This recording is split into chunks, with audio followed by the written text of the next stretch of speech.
Soledad, ve a buscar más hielo, que se está acabando. La voz de mi suegra, doña Pilar, sonó como un latigazo en medio del bullicio de la fiesta. Asentí con una sonrisa forzada, apretando la bandeja de cristal contra mi pecho mientras me abría paso entre los invitados disfrazados. Llevaba puesto un vestido largo de terciopelo negro, una máscara de Catrina mexicana que me había costado 3 tardes enteras confeccionar a mano. Nadie lo sabía, nadie preguntó. Claro, doña Pilar, respondí, bajando la cabeza. Ella ni siquiera me miró, estaba demasiado ocupada riéndose con las amigas de su hija Bárbara, todas vestidas de ángeles caídos y diablas de diseño, ropa carísima, sonrisas de plástico. Yo era la única que llevaba un disfraz hecho en casa, la única que no pertenecía a aquel mundo. La mansión de los de la Vega brillaba como un palacio de cuento aquella noche del 31 de octubre. Luces naranjas y moradas colgaban de los techos artesonados. Calabazas talladas a mano flanqueaban la entrada. Habían contratado a un DJ, a un camarero con chaqué y a un fotógrafo que inmortalizaba cada momento de felicidad impostada. Todo era perfecto, todo era mentira. Mientras caminaba hacia la cocina, crucé el salón principal. Allí estaba Santiago, mi marido, mi Santi, vestido de conde Drácula, con una capa de seda roja y el pelo engominado hacia atrás. Parecía sacado de una película, siempre parecía sacado de una película. Estaba rodeado de sus amigos del club de pádel, todos riéndose a carcajadas con una botella de whisky de 20 años. Santi, llamé, acercándome, ¿necesitas algo? ¿Otro hielo? Me miró, sus ojos azules recorrieron mi disfraz de arriba a abajo. Esperé una palabra bonita, un cumplido, un estás guapa, Sole, pero lo que recibí fue una sonrisa rápida, casi de compromiso. No, cariño, estoy bien, atiende a mi madre, que anda estresada con la organización. Y se giró, como si yo fuera una empleada más, como si no fuera su esposa. Apreté los dientes y seguí caminando. En la cocina, llené la cubitera de hielo mientras escuchaba las risas que llegaban del jardín. La fiesta estaba en su apogeo. La gente bailaba, bebía, reía, y yo servía, como siempre. Soledad, la voz de Bárbara, mi cuñada, me sacó de mis pensamientos. Apareció en la puerta de la cocina vestida de enfermera sexy, con el uniforme tan corto que casi se le veía todo. ¿Has visto a mamá? Necesita que subas más canapés al salón de arriba. Ahora mismo voy. Y limpia la mancha de vino que hay en la alfombra del comedor. La ha puesto la señora Gutiérrez. La muy cerda. Asentí. Bárbara me sonrió con esa sonrisa suya que nunca llegaba a los ojos. Luego se dio la vuelta y se fue, dejando tras de sí un rastro de perfume caro y desprecio barato. Tomé una bocanada de aire, conté hasta 10. Recordé las palabras de mi madre antes de morir. Sole, hija, aguanta, el matrimonio es sacrificio, tú cumple, que Dios proveerá. Dios llevaba 1 año sin proveer nada. Había conocido a Santiago en la universidad.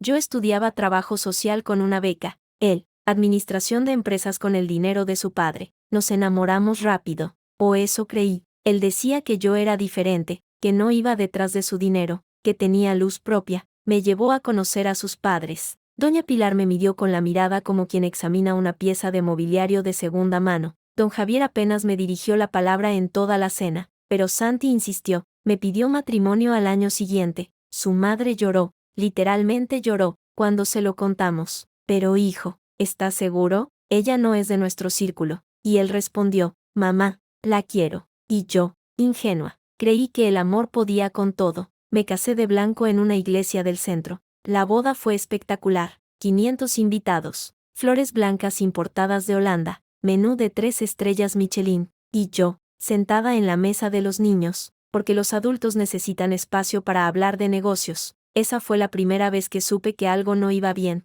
Desde entonces, mi vida había sido un constante recordatorio de mi lugar. Yo era la esposa de Santiago de la Vega, sí, pero también era la que recogía los platos después de las cenas familiares, la que cuidaba de la abuela Carmen cuando nadie más quería hacerlo, la que callaba cuando hablaban en catalán delante de mí para que no entendiera sus chismes. Eres una García, me dijo una vez don Javier. Los García sirven a los de la Vega, así ha sido siempre. Aquella noche de Halloween, mientras servía hielo y recogía manchas, pensé que ya nada podía empeorar. Qué ingenua fui. Eran casi las 12 cuando don Javier pidió silencio. Subió a una pequeña tarima que habían instalado junto al árbol del jardín, con una copa de cava en la mano. Llevaba un disfraz de Julio César, con una corona de laurel dorada que le daba un aire ridículo. Atención, atención, gritó. y el murmullo de la fiesta se fue apagando. Queridos amigos, querida familia, antes de que termine esta magnífica noche, quiero hacer un anuncio muy especial.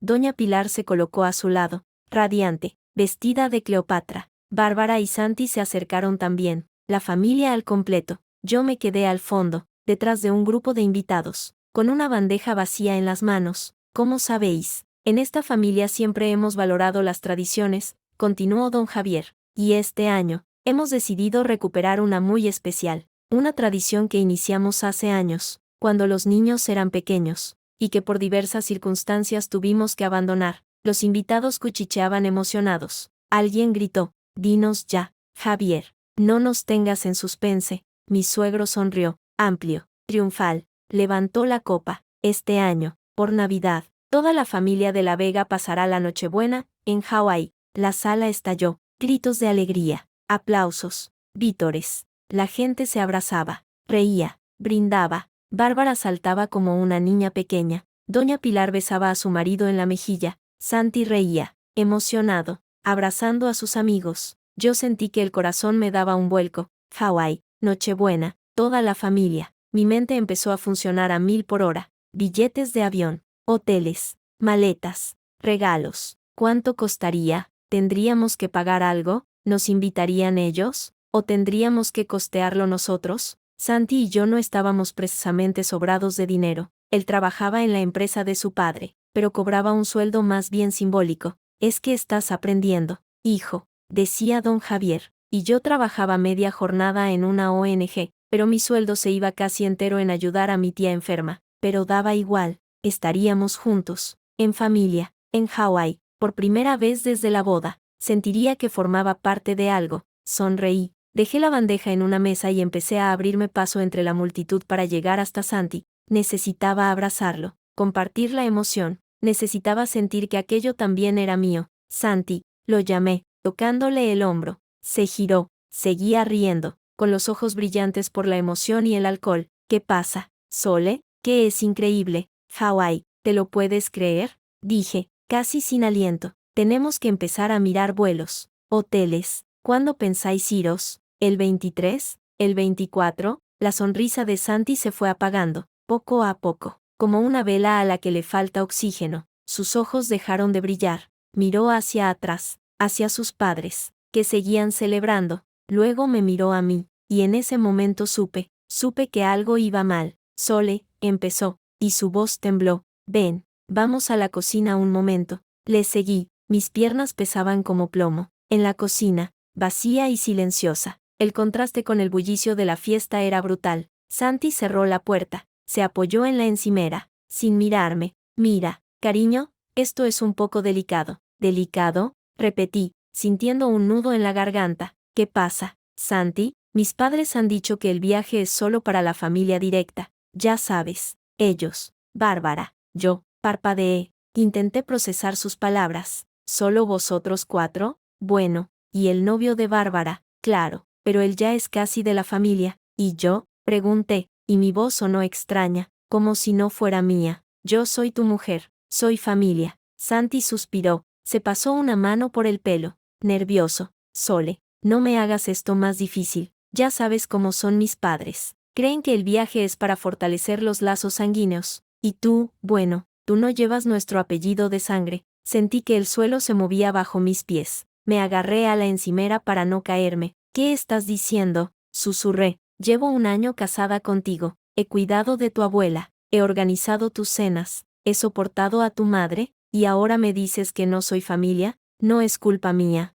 Levantó la voz, frustrado. Son mis padres los que pagan el viaje. Ellos ponen las condiciones. Yo no puedo hacer nada. Puedes plantarte. Puedes decirles que si yo no voy, tú tampoco vas. Santi negó con la cabeza, como si lo que acababa de decir fuera una locura. Sole, no puedo perder este viaje. Es una oportunidad única. Además, alguien tiene que quedarse a cuidar a la abuela Carmen. No puede viajar. Está muy mayor. Y mis padres no quieren pagar una enfermera. Ahí estaba. La verdad, escupida sin pudor. ¿Me estás diciendo que me quedo para cuidar a tu abuela mientras vosotros os vais a Hawái? Bueno, cuando lo dices así suena mal. ¿Cómo suena bien? Santi, dímelo. ¿Cómo puedo decirlo para que suene bien? Se acercó a mí, intentó cogerme las manos, las aparté. Sole, por favor, no seas así, es solo una semana, tú te quedas aquí, cuidas de la abuela, y cuando volvamos, todo sigue igual, te compraré un regalo,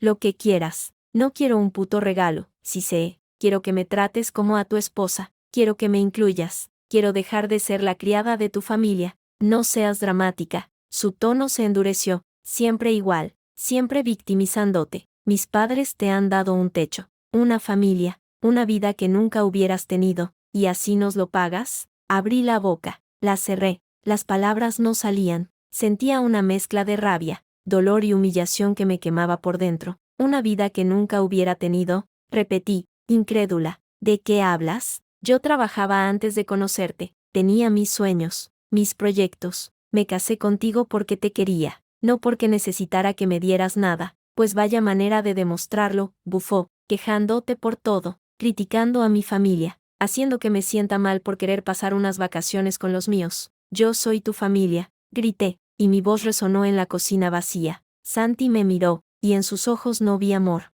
vi lástima, vi incomodidad, vi a un hombre que deseaba que yo desapareciera para no tener que enfrentar el conflicto. Mira, Sole, dijo, bajando la voz, la decisión está tomada, mis padres han pagado los billetes, no hay vuelta atrás, tú te quedas, punto, y si no quiero, ¿qué vas a hacer? ¿Irte? ¿A dónde? Sonrió, cruel, ¿vuelves a tu piso de mierda en el extrarradio? ¿A tu vida de mierda antes de conocerme? Venga, Sole, sé realista, sin mí no eres nada. Esa frase fue como un puñetazo en el estómago, sin mí no eres nada, las mismas palabras que me decía mi padre antes de irse, las mismas que repetía mi exnovio antes de dejarme, las mismas que llevaba escuchando toda mi vida, y siempre las había creído, pero aquella noche, algo se rompió dentro de mí, no sé si fue el cansancio, la humillación o la gota que colmó el vaso, pero algo se rompió, y en su lugar, empezó a crecer algo nuevo, algo frío, algo duro. Vale, dije, y mi voz sonó calmada, demasiado calmada, me quedo, cuidaré de tu abuela, y de vosotros a Hawái, disfrutad. Santi parpadeó, sorprendido por mi cambio de actitud.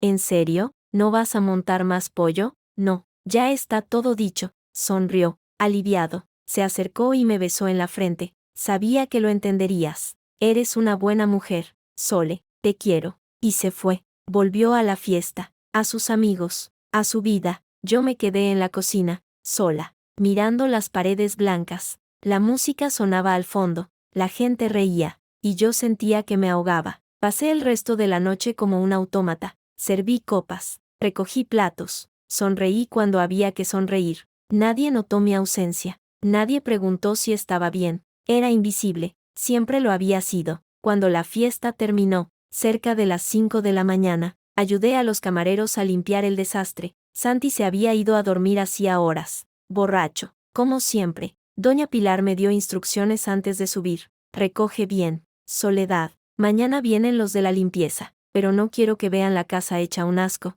Asentí, barrí, friegué, ordené. A las 7 de la mañana, exhausta, subí al dormitorio. Santi roncaba en la cama, todavía con el disfraz de conde Drácula puesto. La capa roja colgaba de la silla, parecía sangre. Me senté en el borde de la cama, lo miré dormir, su rostro relajado, su respiración tranquila. No tenía ni idea del daño que me había hecho, o quizás sí, quizá le daba igual. Encendí el ordenador portátil que tenía en la mesilla, abrí Google, escribí, vuelos a Hawái diciembre. Aparecieron decenas de opciones, billetes carísimos, escalas interminables, pero no buscaba eso, buscaba algo más. Busqué, abogados especialistas en divorcios Barcelona, la lista fue larga, marqué varios números. Luego busqué, cómo demostrar fraude fiscal en empresas familiares. Leí artículos, foros, casos similares, tomé notas mentales. A las 8 de la mañana, cerré el ordenador, me tumbé en la cama, sin dormir, mirando el techo.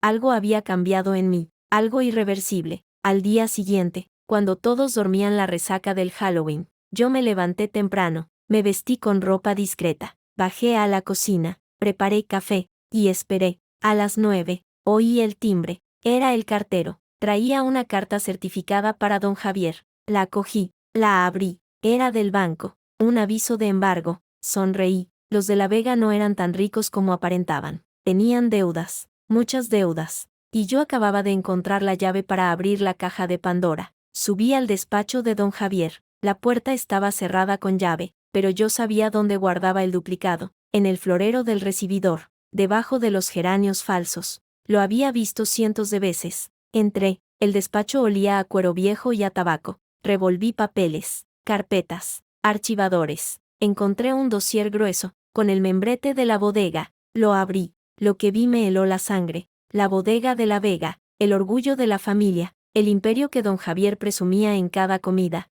estaba en quiebra técnica. Debían millones a 3 bancos diferentes. Habían hipotecado todas las propiedades, excepto una, la casa de la abuela Carmen. Y en la letra pequeña, descubrí algo más, algo que don Javier había ocultado durante años, algo que convertía a la abuela en la dueña real de todo. Guardé el dossier en mi bolso, salí del despacho, cerré la puerta. Nadie se había dado cuenta de nada. Subí a la habitación de la abuela Carmen. La anciana estaba despierta, sentada en su sillón junto a la ventana. Me miró con esos ojos grises que todo lo veían. Soledad, hija, tienes cara de haber visto un fantasma. Me arrodillé junto a ella. Le cogí las manos, arrugadas y frías. Abuela, necesito que me ayudes. Necesito que me cuentes la verdad sobre esta familia. Ella suspiró, largo, profundo. Llevo años esperando que alguien me lo pregunte, y entonces empezó a hablar. Me contó cosas que jamás imaginé, mentiras, traiciones,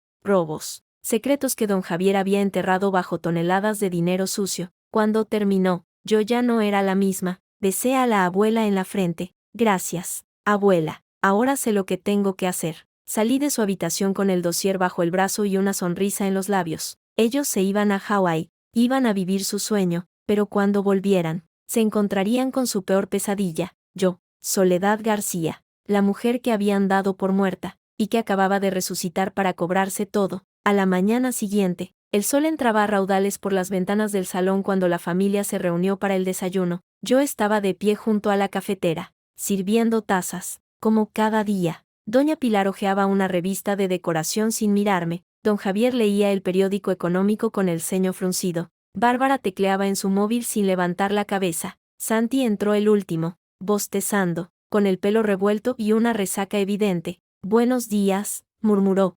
sentándose a la mesa. Nadie respondió. Yo le coloqué un café delante. Él me sonrió, una sonrisa débil, de disculpa. Gracias, cariño. De nada. Mi voz sonó neutra, ni fría ni cálida. Neutra, como si hablara con un desconocido. Doña Pilar dejó la revista y me miró con esos ojos suyos que siempre parecían evaluarme. Soledad, hoy vendrá el fontanero a arreglar el grifo del baño de invitados. Espéralo y supervísalo. No quiero que me roben, como la última vez. Claro, doña Pilar. Y esta tarde, la abuela tiene cita con el médico, a las 5. No se te ocurra olvidarlo. No se me olvidará. Bárbara soltó una risita sin levantar la vista del móvil. Mamá, déjala, que ya sabe que es su trabajo. Su trabajo, esa era yo, el trabajo de la casa, la cuidadora de la abuela, la sirvienta con anillo de casada. Apreté la cafetera con tanta fuerza que los nudillos se me pusieron blancos, pero sonreí, una sonrisa perfecta, ensayada. Claro que es mi trabajo, y me encanta cuidar de esta familia. Don Javier levantó la vista del periódico, me miró un instante, como si oliera a algo raro. Qué bien que lo entiendas, Soledad. No todas las nueras serían tan comprensivas. Es que no todas las nueras tienen la suerte que yo tengo, respondí, manteniendo la sonrisa. Una casa tan bonita, una familia tan unida, soy muy afortunada. Santi me lanzó una mirada de gratitud. Se creyó mi actuación, todos se la creyeron. Y esa era mi ventaja. Pasé la mañana en la cocina, pero mi mente no estaba allí. Repasaba mentalmente los documentos que había fotografiado con el móvil, las cifras, los nombres, las fechas. Todo encajaba como un puzzle macabro. La bodega de la Vega estaba endeudada hasta las cejas. 3 préstamos millonarios con vencimiento en los próximos 6 meses. 2 hipotecas sobre propiedades que ya no valían ni la mitad de lo que debían. Y un agujero contable de más de 200.000 euros que don Javier había intentado ocultar con facturas falsas. Pero lo más jugoso estaba en las últimas páginas del dossier. Allí, escondido entre balances y gráficos, encontré un documento que cambiaba todo. La abuela Carmen era la propietaria legal del 30% de las acciones de la bodega. Un 30% que don Javier le había arrebatado mediante un poder notarial falsificado años atrás, cuando la anciana empezaba a perder facultades mentales. Si yo podía demostrar ese fraude, las acciones volverían a la abuela, y si la abuela me las donaba a mí, yo sería la accionista mayoritaria, dueña de la bodega, dueña de su destino, dueña de todo. El corazón me latía con fuerza solo de pensarlo. A las 12, mientras todos estaban fuera, entré en el despacho de don Javier. Sabía que era un riesgo, pero necesitaba más pruebas. Revisé los cajones uno por uno, encontré cartas, facturas, fotografías, nada relevante, hasta que di con el fondo del tercer cajón. Allí, escondido bajo una carpeta de cuero, había un sobre amarillo, sellado. Lo abrí con manos temblorosas. Dentro había una carta, papel antiguo, amarillento, letra temblorosa, de alguien muy mayor o muy enfermo. Querido Javier, te escribo estas líneas porque ya no me queda mucho tiempo. Sé que me has robado las acciones, sé que has falsificado mi firma. No te guardo rencor. Eres mi hijo, pero quiero que sepas que la verdad siempre sale a la luz. Cuando yo muera, alguien descubrirá lo que hiciste, y entonces, pagarás por ello. Tu madre, Carmen. La carta estaba fechada hacía 8 años. 8 años. La abuela llevaba 8 años sabiendo que su hijo la había traicionado, y había callado, por amor, por miedo, por lo que fuera, pero yo no iba a callar. Guardé la carta en mi bolso, junto al dossier. Salí del despacho con sigilo. Nadie me vio. Esa tarde, acompañé a la abuela al médico, la senté en la silla de ruedas, la cubrí con una manta, y conduje hasta la clínica. Durante todo el trayecto, ella permaneció en silencio, mirando por la ventana. Cuando llegamos, en lugar de entrar en la consulta, la llevé a un banco del parque cercano. El día era frío, pero soleado. Me senté a su lado. Abuela, necesito preguntarte algo. Ella me miró, sus ojos grises, nublados por la edad, tenían aún destellos de lucidez. Dime, hija, ¿sabes que tu hijo te robó las acciones de la bodega? La anciana cerró los ojos, suspiró, largo, profundo. Lo sé, ¿y no hiciste nada? ¿Qué podía hacer? Denunciar a mi propio hijo, meterse en la cárcel, destrozar a la familia. No, hija, una madre no hace eso, pero él te robó, te traicionó. Los hijos traicionan a los padres. Es ley de vida. Abrió los ojos y me miró fijamente. Pero las nueras a veces son la salvación. No entendí sus palabras hasta que vi lo que hacía. Metió la mano en el bolsillo de su bata y sacó un sobre, pequeño, arrugado, manchado de té. Toma, esto es para ti. Lo abrí. Dentro había una escritura de donación. La casa de la abuela, la única propiedad libre de hipotecas. Estaba a mi nombre, fechada hacía 3 meses. ¿Cuándo hiciste esto? Pregunté, atónita. Hace 3 meses, cuando supe que Javier planeaba venderme la casa a mis espaldas. Llamé a un notario, un amigo de tu difunto padre, y lo preparé todo. Solo faltaba tu firma. Pero, ¿por qué a mí? Porque eres la única que me ha tratado como a una persona, la única que me ha dado de comer cuando tenía hambre, que me ha arropado cuando tenía frío, que me ha escuchado cuando necesitaba hablar. Mis hijos me ven como un estorbo, tú me ves como una abuela. Las lágrimas me brotaron sin control. Abracé a la anciana con fuerza. No sé qué decir. Abuela, no digas nada, solo prométeme una cosa, lo que sea, cuando llegue el momento, cuando todo explote, no seas cruel. Gana, pero gana con dignidad, no te rebajes a su nivel. Asentí, secándome las lágrimas. Te lo prometo. Firmé la escritura allí mismo, apoyada en el banco del parque. La abuela sonrió, una sonrisa triste, pero satisfecha. Ahora, llévame al médico, que tengo la tensión por las nubes. Reí, por primera vez en mucho tiempo, reí de verdad. Los días siguientes fueron una danza de apariencias. Yo seguía siendo la nuera perfecta, la cuidadora abnegada, la esposa sumisa, pero por dentro, mi mente trabajaba sin descanso. Contacté con don Mateo, el abogado amigo de mi padre, un hombre mayor, canoso, con gafas de pasta y una mirada inteligente. Le mostré los documentos, la carta, la escritura de donación. Lo examinó todo con calma, asintiendo de vez en cuando. Soledad, esto es oro puro. Con estas pruebas, podemos ganar cualquier batalla legal, pero tienes que ser paciente. No podemos actuar hasta que tengamos todo atado. ¿Cuánto tiempo necesitas? 1 mes, tal vez 2. Depende de lo rápido que se muevan los juzgados. No tenemos 2 meses. Se van a Hawái en diciembre. Quiero tenerlo todo listo para cuando vuelvan. Don Mateo me miró por encima de las gafas. Eso es muy ambicioso. Soy muy ambiciosa. Sonrió. Una sonrisa cómplice. Me gusta tu actitud. Vale, lo intentaremos. Pero necesito que me consigas una cosa más. Lo que sea. El contrato original del préstamo bancario. El que firmó don Javier hace 5 años. Si tiene alguna cláusula abusiva, podemos impugnarlo y ganar tiempo. Lo conseguiré. Esa noche, cenábamos en familia. Don Javier presidía la mesa, como siempre. Doña Pilar a su derecha, Bárbara a su izquierda, Santi y yo en los extremos. La abuela Carmen en su silla, al lado mío. La conversación giraba en torno al viaje. Hablaban de hoteles, de excursiones, de restaurantes. Bárbara enseñaba fotos de bañadores en su móvil. Doña Pilar calculaba presupuestos. Don Javier presumía de haber conseguido un chalet frente al mar. Son 5 dormitorios, decía. Uno para cada uno. Bueno, Bárbara compartirá con su novio, claro. ¿Y Sole? Preguntó la abuela. De repente, silencio. Todos dejaron de hablar. Las miradas se cruzaron,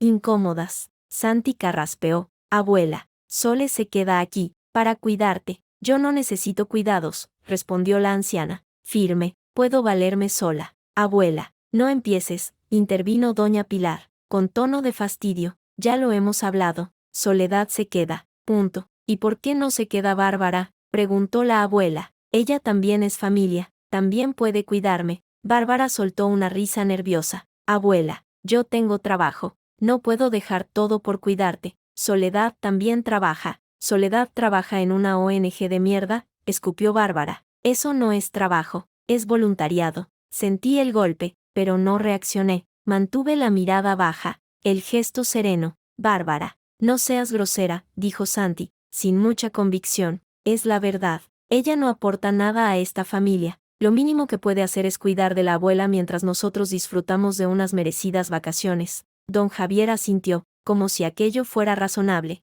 Bárbara tiene razón. Soledad, no te lo tomes a mal, pero tú no trabajas, no generas ingresos. Lo justo es que te quedes. Levanté la vista, miré a mi suegro directamente a los ojos. Tiene razón, don Javier, es lo justo. Santi me sonrió, aliviado. Doña Pilar respiró tranquila. Bárbara volvió a su móvil. La cena continuó como si nada, pero yo no probé bocado. Mi estómago estaba cerrado, lleno de rabia contenida. Esa noche, cuando Santi se durmió, yo seguía despierta, mirándolo, planeando. A la mañana siguiente, mientras don Javier estaba en la ducha, entré en su despacho, busqué el contrato del préstamo. Estaba en la caja fuerte, pero yo ya conocía la combinación. La había visto escrita en un papel, escondido en su agenda. Lo abrí, saqué el contrato, lo fotografié hoja por hoja con mi móvil, luego lo devolví todo a su sitio. Cuando salía del despacho, me topé con la abuela Carmen.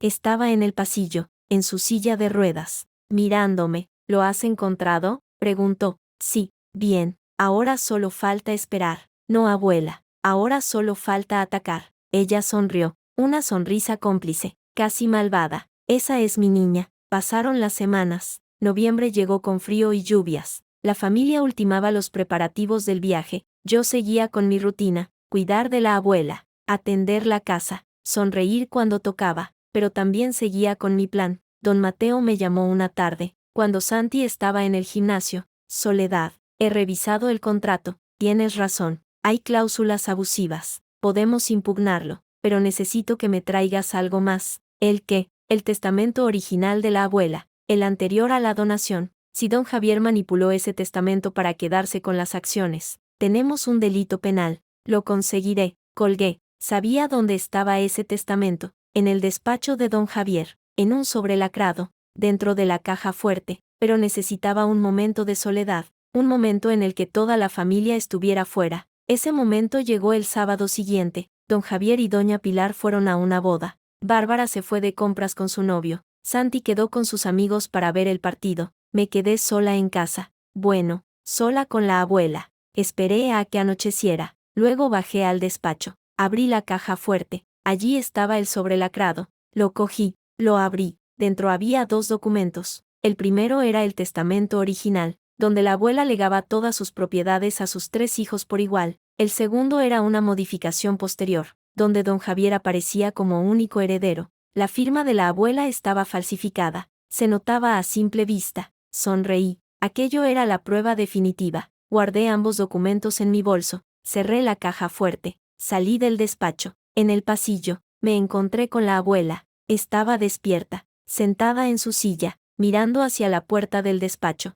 ¿Lo tienes? Sí, enséñamelo. Saqué los documentos. Ella los examinó con atención. Cuando vio la firma falsificada, negó con la cabeza. «Qué hijo tan ruin he criado. No es culpa tuya, abuela. Lo sé, pero duele igual». Le devolví los documentos a mi bolso. La arropé con una manta. «Ve a dormir, abuela. Mañana será un día largo. ¿Qué vas a hacer, Soledad?»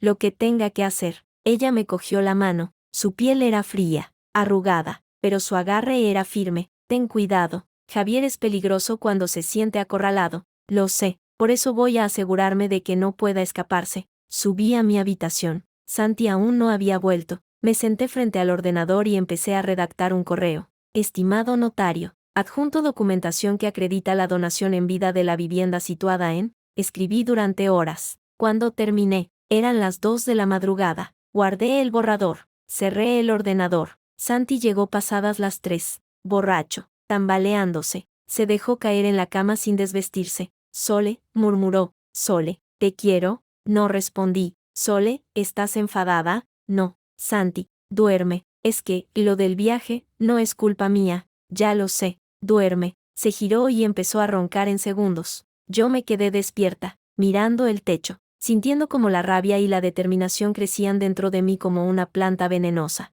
Quedaban 3 semanas para el viaje, 3 semanas para que todo cambiara. A la mañana siguiente, domingo, la familia desayunaba junta. Don Javier leía el periódico. Doña Pilar planificaba el menú de Navidad. Bárbara se quejaba de que no encontraba el bolso perfecto para Hawái. Santi, con resaca, bebía agua con aspirinas. Yo servía café, como siempre. «Por cierto», dijo don Javier, sin levantar la vista del periódico, «he estado pensando, cuando volvamos de Hawái, habrá que hacer algunos cambios en la casa». «¿Qué tipo de cambios?», preguntó doña Pilar. «La habitación de la abuela. Ya no la necesita. Podríamos convertirla en un cuarto de invitados». Se me heló la sangre. «¿Y la abuela?», pregunté, con voz temblorosa. «La abuela se irá a una residencia. Ya es hora. Allí estará mejor atendida». Doña Pilar asintió. «Tiene razón, Javier. Ya no podemos seguir así. Soledad no da abasto». «Yo puedo», dije. «Yo la cuido bien». «No es suficiente», sentenció don Javier. «Necesita cuidados profesionales. Además, la casa necesita espacio. Con la boda de Bárbara el año que viene, necesitaremos una habitación para los invitados». Miré a Santi, busqué apoyo en sus ojos. «Santi, ¿no crees que la abuela debería opinar?». Santi evitó mi mirada. «Bueno, papá tiene razón. La abuela estaría mejor en una residencia, con gente de su edad, pero ella quiere estar aquí, en su casa». «Soledad», intervino doña Pilar, con tono de paciencia fingida, «no estamos pidiendo tu opinión, estamos informándote de una decisión». Bárbara sonrió, burlona. «Ya está la pobrecita defendiendo a la abuelita, tan buena ella». Apreté los puños bajo la mesa, pero sonreí. «Claro, haré lo que ustedes digan». Don Javier asintió, satisfecho. «Me alegra que lo entiendas. Eres una buena nuera, Soledad. Una lástima que no seas de la familia». Esa frase, esa puta frase. Se levantó de la mesa y se fue al despacho. Doña Pilar lo siguió. Bárbara se fue a su habitación. Santi se quedó conmigo, incómodo. «Sole, no te lo tomes así. Es lo mejor para todos». «Claro, lo mejor para todos». Me besó en la frente y se fue al salón a ver la tele. Me quedé sola en la cocina, con la bandeja de café en las manos. Las gotas de café caliente me quemaban los dedos, pero no sentía nada, solo rabia. Una rabia fría, calculadora, precisa. Saqué el móvil, llamé a don Mateo. «Soy yo, acelera el proceso. Necesito que todo esté listo antes de que se vayan». «¿Qué ha pasado?». «Van a meter a la abuela en una residencia, y quieren vender su casa». «Joder, eso es ilegal. La casa ya es tuya». «Lo sé, por eso quiero que esté todo preparado. Cuando vuelvan de Hawái, quiero que se encuentren con una demanda de desahucio». «¿Estás segura?». «Más que nunca». Colgué, me sequé las manos, subí a la habitación de la abuela. Estaba despierta, mirando por la ventana. «Abuela, ¿quieres venirte a vivir conmigo?». Ella se giró lentamente. Sus ojos grises se encontraron con los míos. «¿A dónde?». A tu casa, la que ahora es mía, te voy a sacar de aquí. ¿Y ellos? Ellos se van a Hawái, y cuando vuelvan, no van a tener ni casa ni bodega ni nada. La abuela sonrió, una sonrisa amplia, sincera, luminosa. Esa es mi niña. Me senté a su lado, le cogí la mano. Vamos a ganar, abuela, te lo prometo. Lo sé, hija, lo sé. Afuera, el sol se ponía sobre Barcelona, las luces de la ciudad empezaban a encenderse, la vida continuaba, pero en aquella casa, algo estaba a punto de terminar, y yo iba a ser la encargada de apagar la luz. El 23 de diciembre amaneció gris y frío en Barcelona. Yo estaba en la cocina desde las 6 de la mañana, preparando el desayuno de la familia, huevos revueltos, zumo de naranja natural, café recién hecho, croissants del horno de la esquina, todo perfecto, todo como a ellos les gustaba. Bajó doña Pilar primero, vestida con un conjunto de viaje color crema, el pelo perfectamente peinado, las uñas recién pintadas. Me miró sin verme, como siempre, y se sentó a la mesa. ¿Está todo listo, Soledad? Sí, doña Pilar. Las maletas ya están en el recibidor. El taxi viene a las 9. Bien. ¿Has preparado la comida para la abuela? Sí. Dejé tuppers en la nevera para toda la semana. Solo tiene que calentarlos. Asintió, distraída, hojeando su teléfono. Llegó don Javier, con una americana azul marino y una sonrisa de satisfacción. Detrás, Bárbara, con un vestido rojo ajustado y gafas de sol enormes, aunque no había sol. Hawái, allá vamos, canturreó, bailando por la cocina. Santi bajó el último, me buscó con la mirada. Yo estaba en el fogón, removiendo los huevos. Sole, ¿has preparado mi maleta? Sí, está en el recibidor, junto a las demás. ¿Metiste los bañadores nuevos? Sí, ¿y las chanclas? También. Se acercó a mí, me rodeó la cintura con los brazos. Noté su aliento en mi nuca. Te voy a echar de menos. Seguro que sí. Mi tono fue plano. Él no lo notó, nunca notaba nada. Desayunamos en silencio, roto solo por los comentarios de Bárbara sobre las excursiones que harían y los lugares que visitarían. Yo servía, recogía, limpiaba, invisible, eficiente, perfecta. A las 9 menos cuarto, el taxi llegó, ayudé a cargar las maletas. 6 enormes, más equipaje de mano. Iban a pasar 10 días en Hawái y llevaban ropa para un mes. Don Javier se despidió de mí con un gesto seco, casi militar. Cuida de la casa, Soledad, y de la abuela. Descuide, don Javier. Doña Pilar me dio 2 besos fríos, de compromiso. Que tengas una buena Navidad, hija. Igualmente, doña Pilar. Bárbara ni siquiera se despidió, subió al taxi y se puso a mirar el móvil. Santi fue el último, me abrazó con fuerza, apoyó la barbilla en mi hombro. De verdad, Sole, lo siento, el año que viene, si quieres, nos vamos tú y yo solos a algún sitio. Vale, vale, me soltó, me sonrió, esa sonrisa de niño bueno que tantas veces me había enamorado. Te quiero, yo también. Mentira, las dos eran mentira. El taxi arrancó, yo me quedé en la puerta, viéndolo alejarse, hasta que dobló la esquina y desapareció. Entonces sonreí, una sonrisa que llevaba semanas ensayando. Cerré la puerta, eché el pestillo, respiré hondo. Abuela, dije, subiendo las escaleras, prepárate, empezamos. La abuela Carmen estaba en su habitación, sentada en el sillón, completamente vestida. Llevaba un abrigo grueso, un bolso de mano, y una expresión de determinación que no le había visto nunca. ¿Ya se han ido? Sí, ya están en el aeropuerto. Entonces, vamos. La ayudé a levantarse, la conduje por el pasillo, escaleras abajo, hasta la puerta. En el recibidor, había una maleta pequeña con sus cosas, ropa, medicamentos, fotos, lo esencial. ¿Estás segura de esto, abuela? Llevo 8 años esperando este momento. No voy a echarme atrás ahora. Salimos. Afuera me esperaba un coche alquilado, un utilitario gris, discreto, que había pagado en efectivo para no dejar rastro. Ayudé a la abuela a subir, guardé su maleta en el maletero, y me puse al volante. ¿A dónde vamos?, preguntó ella. A un sitio seguro, un piso que alquilé a nombre de una amiga. Allí estarás bien hasta que todo esto termine. ¿Y tú? Yo vuelvo a la casa. Tengo que estar allí cuando empiecen a llegar las notificaciones. Arranqué, conduje durante 40 minutos, hasta un barrio obrero en las afueras de Barcelona, un edificio viejo, sin ascensor, pero limpio. El piso era pequeño, un salón, una cocina, un dormitorio, un baño, Suficiente. Instalé a la abuela en el dormitorio. Le preparé la cama. Dejé la comida en la nevera. Le expliqué cómo funcionaba la televisión. ¿Estarás bien?, pregunté. Hija, he sobrevivido a una guerra civil, a una dictadura y a 3 hijos. Creo que puedo sobrevivir una semana sola. Sonreí. La besé en la frente. Te llamaré cada día.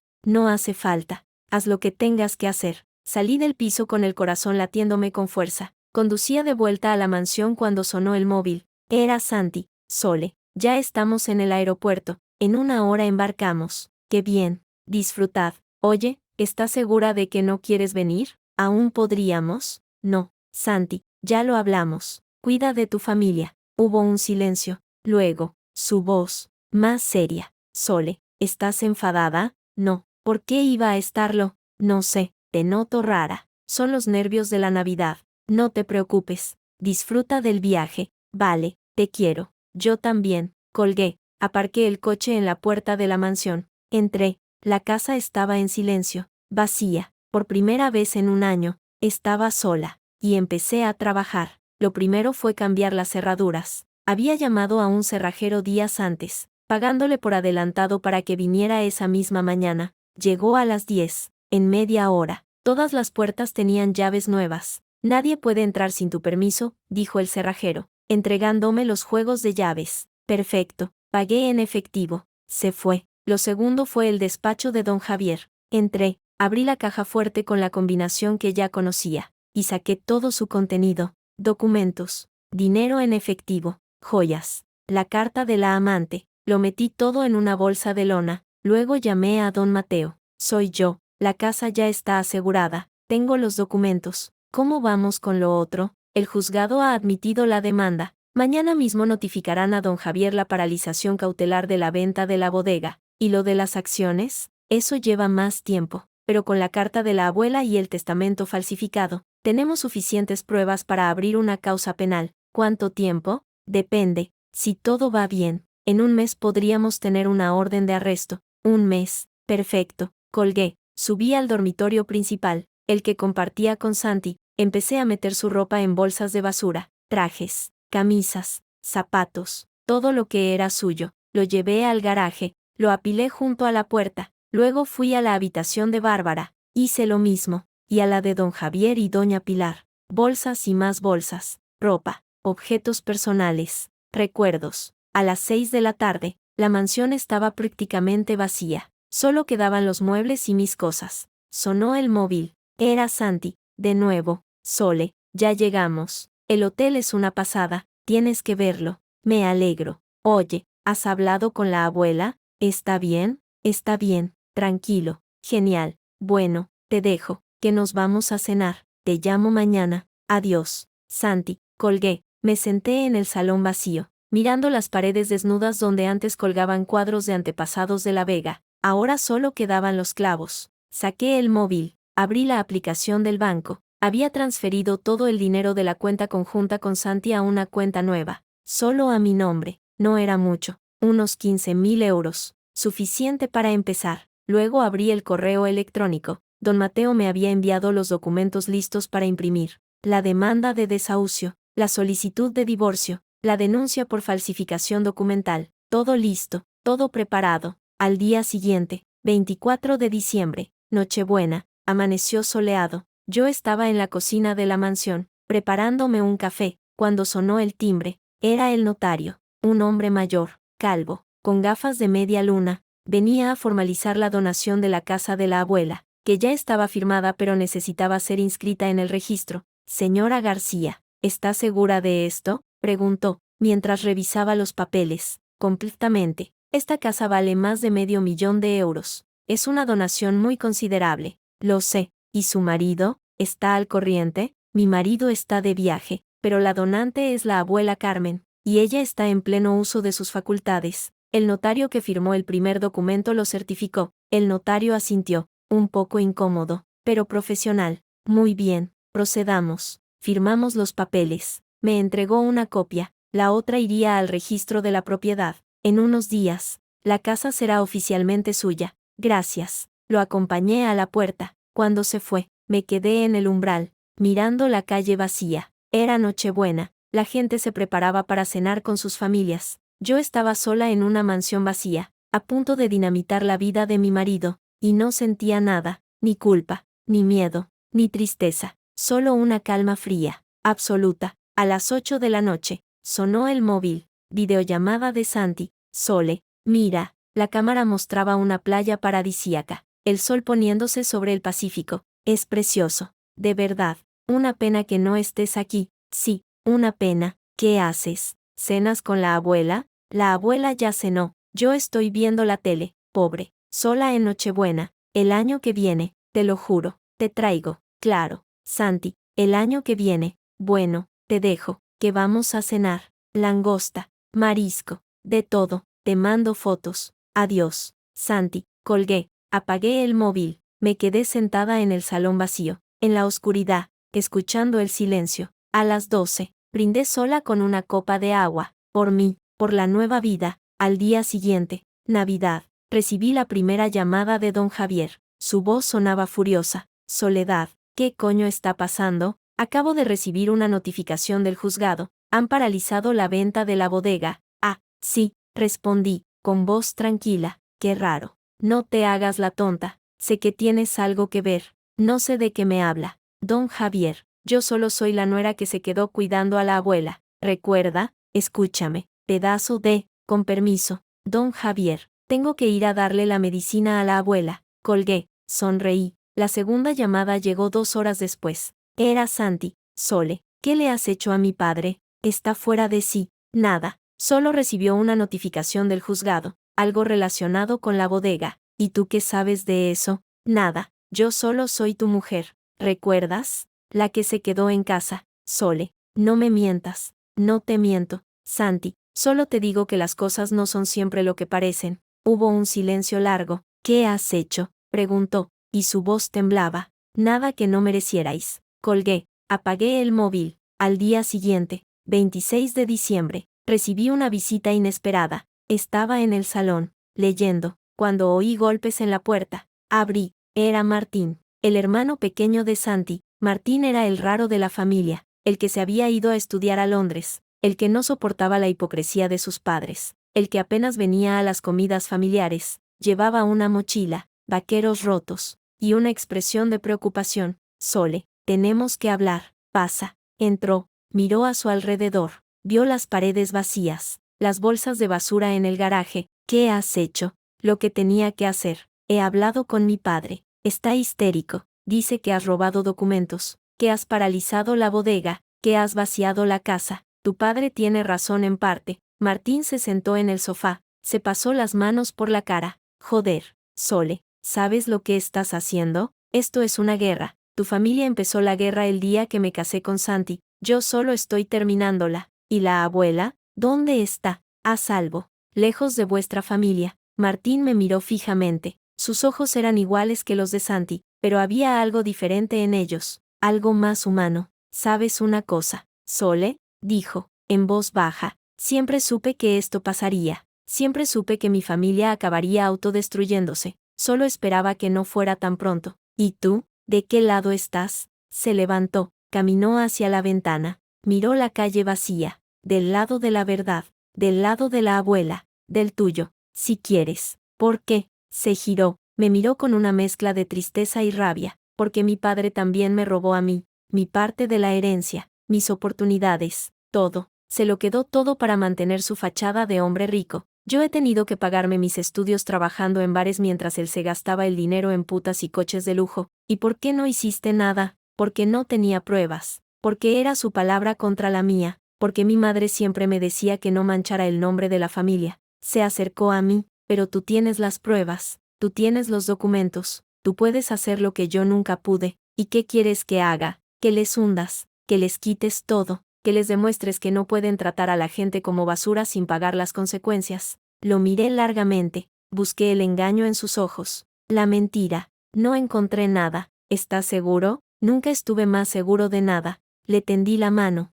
la estrechó. Bienvenido al equipo. Esa noche, Martín y yo cenamos juntos en la cocina vacía. Pizza comprada en el supermercado y cerveza. Hablamos durante horas. Me contó secretos de la familia que yo no conocía. Amantes de don Javier. negocios turbios, gente a la que habían estafado. Mi padre tiene más enemigos que amigos, dijo Martín, riendo. Si quisieras, podrías formar un ejército solo con la gente a la que ha jodido, quizá lo haga. ¿Y Santi? ¿Qué vas a hacer con él? La pregunta me pilló desprevenida. Había estado tan concentrada en el plan que no había pensado en Santi, en el hombre del que me enamoré, en el que me prometió un futuro juntos, divorciarme, pedir la nulidad, olvidar que existió. ¿Le quieres? No lo sé, creía que sí, pero ahora solo veo a un niño mimado que nunca tuvo que enfrentarse a las consecuencias de sus actos. Martín asintió. Eso es exactamente lo que es. A la mañana siguiente, 27 de diciembre, recibí la tercera llamada. Esta vez era doña Pilar.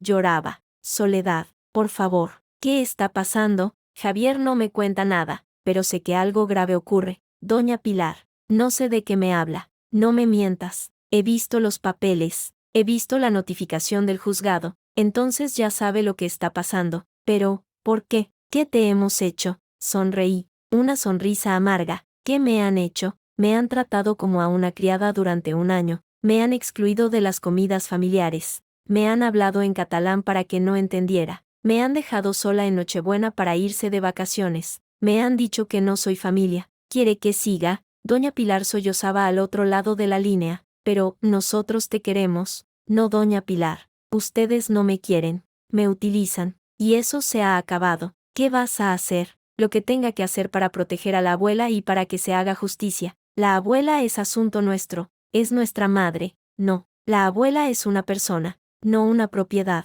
Y ha decidido vivir conmigo. ¿Con qué derecho? Con el derecho que le da la escritura de donación que firmó hace 3 meses. La casa de la abuela ya no es de ustedes. Es mía. Doña Pilar soltó un grito ahogado. Eso es imposible. Javier me lo habría contado. Javier no lo sabe. Nadie lo sabía. Hasta ahora. Eres una zorra, una trepadora. Siempre lo supimos. Adiós, doña Pilar. Que disfrute de sus vacaciones. Colgué. Martín me miró, con una sonrisa de admiración. Eres increíble. No, solo estoy harta. Pasaron los días. La familia de la Vega intentó volver a España, pero una tormenta en el Atlántico canceló todos los vuelos durante 3 días. Estaban atrapados en Hawái, viendo cómo su mundo se desmoronaba a través de llamadas telefónicas y correos electrónicos. Yo, mientras tanto, seguía con mi plan. Don Mateo presentó la denuncia por falsificación documental. El juzgado admitió a trámite la causa penal contra don Javier. La noticia llegó a los periódicos locales. El empresario Javier de la Vega, investigado por falsificación de testamento. La reputación de la familia se desmoronó. Los acreedores empezaron a llamar. Los proveedores exigieron pagos atrasados. Los clientes cancelaron pedidos. La bodega de la Vega, el orgullo de la familia, se tambaleaba. El 30 de diciembre, Santi logró por fin coger un vuelo de regreso. Llegó a Barcelona el día 31, a las 3 de la tarde. Yo lo esperaba en la mansión, sentada en el salón vacío, con una copa de vino en la mano. Entró por la puerta. Estaba moreno, pero tenía ojeras. Parecía haber envejecido 10 años en una semana. Sole, hola, Santi, bienvenido a casa. Miró a su alrededor. Las paredes vacías, los muebles que quedaban, las bolsas de basura en el garaje. ¿Qué has hecho? Lo que tenía que hacer. ¿Por qué? Me levanté, caminé hacia él, lentamente. ¿Por qué? ¿En serio preguntas por qué? Porque me dejaste plantada en Nochebuena, porque permitiste que tu familia me tratara como a una sirvienta, porque nunca, en todo este año,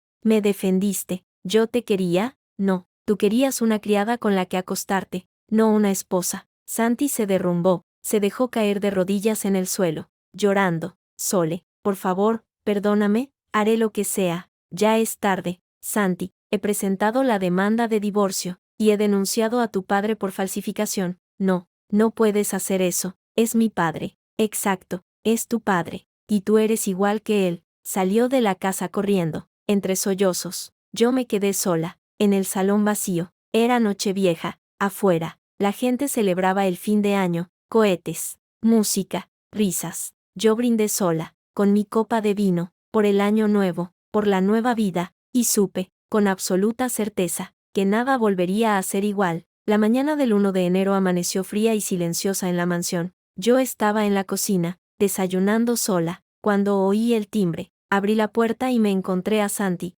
apoyado contra el marco, con el mismo jersey arrugado del día anterior, los ojos rojos, la barba sin afeitar. Sole, tenemos que hablar. Pasa. Entró arrastrando los pies. Se sentó en el sofá del salón vacío, mirando las paredes desnudas como si buscara algo que ya no existía. Yo me quedé de pie, cruzada de brazos, esperando. Anoche no pude dormir, dijo, sin mirarme. Estuve dando vueltas por la ciudad, pensando, recordando cosas. ¿Qué cosas? El día que te conocí, en la biblioteca de la universidad, tú estabas leyendo un libro de poesía, y yo me senté a tu lado sin atreverme a hablar. Tardé 20 minutos en decirte algo. Dijiste, ¿te gusta Lorca? Y yo respondí, me gusta la poesía, no los tópicos. Santi sonrió, una sonrisa triste, nostálgica, y a partir de ahí, no paramos de hablar, durante horas, hasta que cerraron la biblioteca. Lo recuerdo, yo también, y recuerdo cuando te pedí que te casaras conmigo.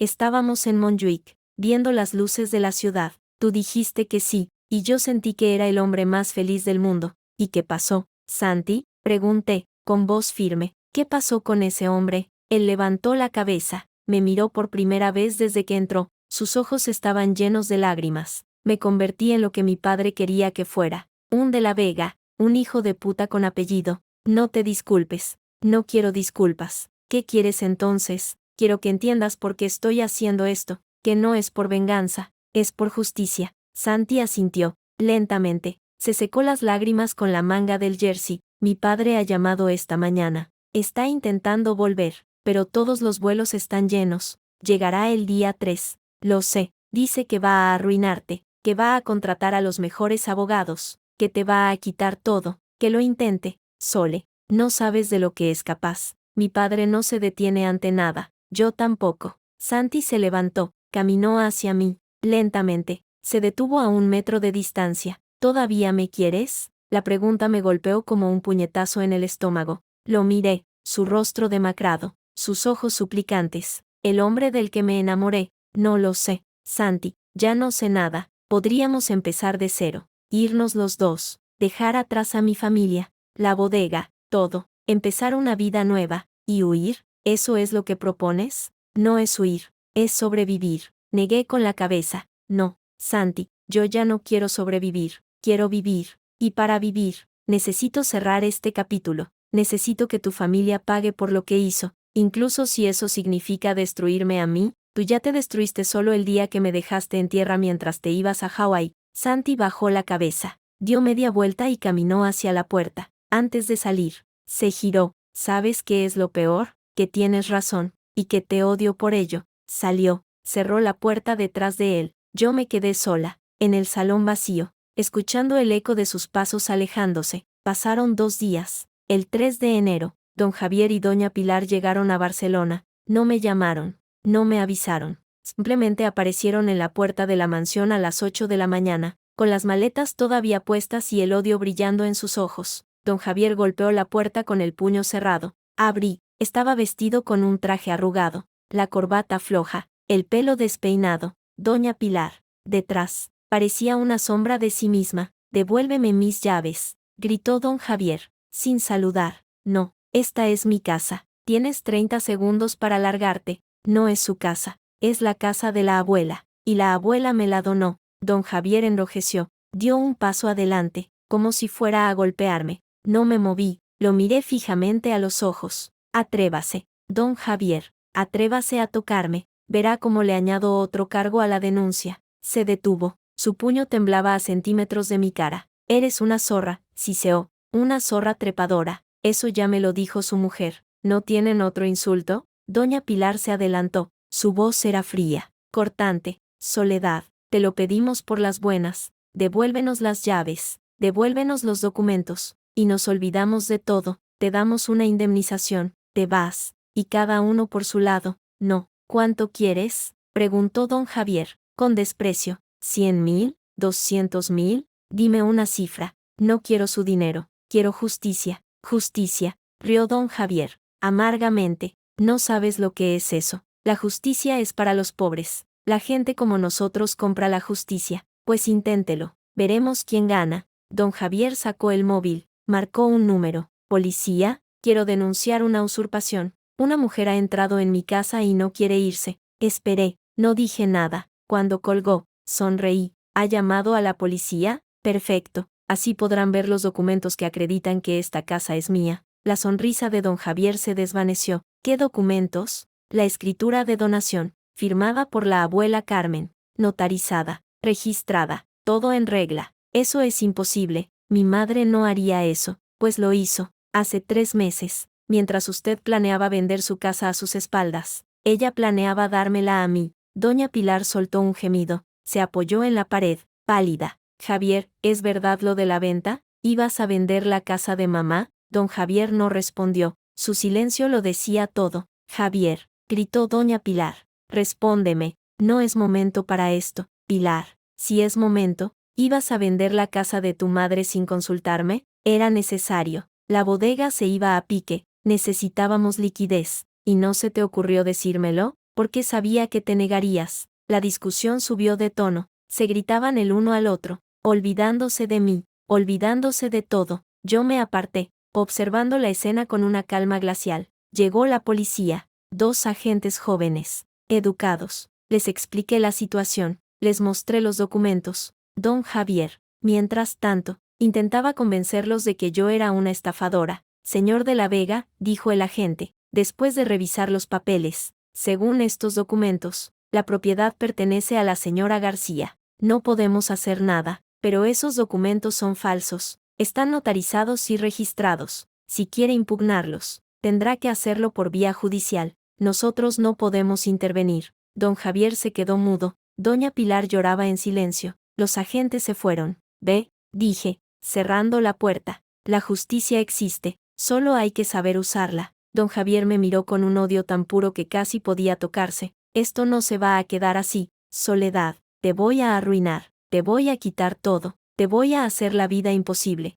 Inténtelo, pero mientras lo intenta, recuerde que tengo una carta suya, una carta muy interesante, dirigida a una tal Lola. ¿Quiere que se la enseñe a doña Pilar? Don Javier palideció, miró hacia atrás, donde su mujer seguía llorando. No sabes lo que dices, ¿seguro? Porque yo creo que sé exactamente lo que digo, y también sé que si usted no se porta bien, esa carta aparecerá en el buzón de su mujer, en el periódico local, y en el juzgado. Eres una hija de puta, ya me lo ha dicho, ¿no tiene más vocabulario? Don Javier dio media vuelta y se fue, arrastrando a doña Pilar del brazo. Ella tropezaba, llorando, mirando hacia atrás como si esperara que yo la salvara. No lo hice, cerré la puerta, eché el pestillo, respiré hondo. Esa misma tarde, Martín vino a verme, traía una botella de vino y una sonrisa de oreja a oreja. Sole, me he enterado de lo de la policía. Dicen que mi padre salió bufando como un toro herido. Algo así, brindemos. Llenó 2 copas. Me ofreció una, por la mujer que le plantó cara al imperio de la Vega, por la justicia. Bebimos. Martín se sentó en el sofá, relajado. ¿Sabes qué he hecho hoy? He ido a la bodega, he hablado con los trabajadores. Les he contado la verdad. ¿Qué verdad? Que mi padre está arruinado, que la bodega está en quiebra, y que tú, Soledad García, eres la nueva dueña de la casa de la abuela y la accionista mayoritaria. ¿Y qué dijeron? Que estaban con nosotros, que preferían trabajar para ti que para mi padre, que siempre supieron que él era un ladrón. Sentí un calor en el pecho. No era alegría, era algo más profundo. Satisfacción. Gracias, Martín. No me des las gracias. Es lo justo. ¿Y tu madre? ¿Cómo está? Martín suspiró, dejó la copa. Mal. No sabía lo de la amante, no sabía lo de la venta de la casa. Se siente traicionada. ¿Y tú? ¿Cómo te sientes? Libre. Por primera vez en mi vida. Libre. Sonreí. Brindamos de nuevo. Al día siguiente, 4 de enero, recibí una llamada de don Mateo. Soledad. Buenas noticias. El juez ha admitido la denuncia por falsificación documental. Han citado a don Javier a declarar el próximo viernes, y eso significa que si no puede demostrar que la firma de la abuela era auténtica, se enfrenta a una pena de prisión de 3 a 6 años. Perfecto, pero hay más. He conseguido una copia del contrato original del préstamo bancario, tal como sospechabas. Hay cláusulas abusivas. Podemos impugnarlo. ¿Cuánto tiempo ganamos? 6 meses, tal vez 1 año, suficiente para reestructurar la deuda y salvar la bodega. No quiero salvar la bodega, don Mateo, quiero quedármela. Don Mateo rió. Eso es exactamente lo que vamos a hacer. pero para eso, necesitamos tiempo, y ahora lo tenemos. Colgué, sonreí. El 5 de enero, víspera de Reyes, recibí una visita inesperada. Era Bárbara. Llamó a la puerta con golpes furiosos. Cuando abrí, estaba plantada en el umbral, con los brazos cruzados y una expresión de odio mal contenido. ¿Qué quieres, Bárbara? Hablar contigo. Pasa.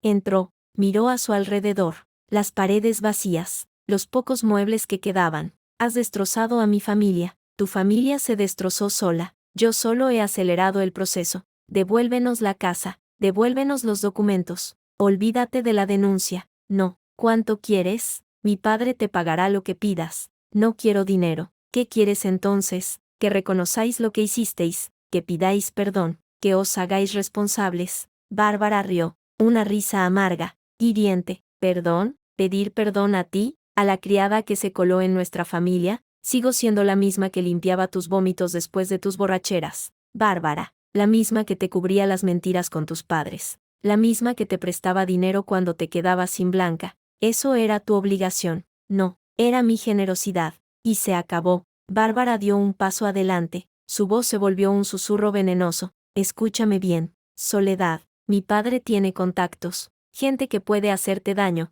Gente que puede hacer desaparecer problemas. ¿Me estás amenazando? Te estoy advirtiendo. Sonreí. Saqué el móvil del bolsillo. ¿Sabes qué? He grabado toda esta conversación, desde que llamaste a la puerta. Así que si a tu padre se le ocurre algo, esta grabación irá directamente a la policía. Bárbara palideció. Eres una zorra. Ya me lo han dicho. Sois incapaces de pensar en otro insulto. ¿O es que el listado de vuestro vocabulario es tan limitado como vuestra empatía? Bárbara dio media vuelta y se fue, dando un portazo que hizo temblar las paredes. Yo me quedé sola, sonriendo. Esa noche, víspera de Reyes, Martín vino a cenar conmigo. Pedimos comida china y la comimos sentados en el suelo del salón vacío, con la tele de fondo. Mañana es Reyes, dijo Martín, mordiendo un rollito de primavera. ¿Qué crees que te traerán? ¿Una bodega? ¿Una casa? ¿Una vida nueva? Yo creo que sí. ¿Y tú? ¿Qué quieres para ti? Martín dejó el rollito, pensó un momento.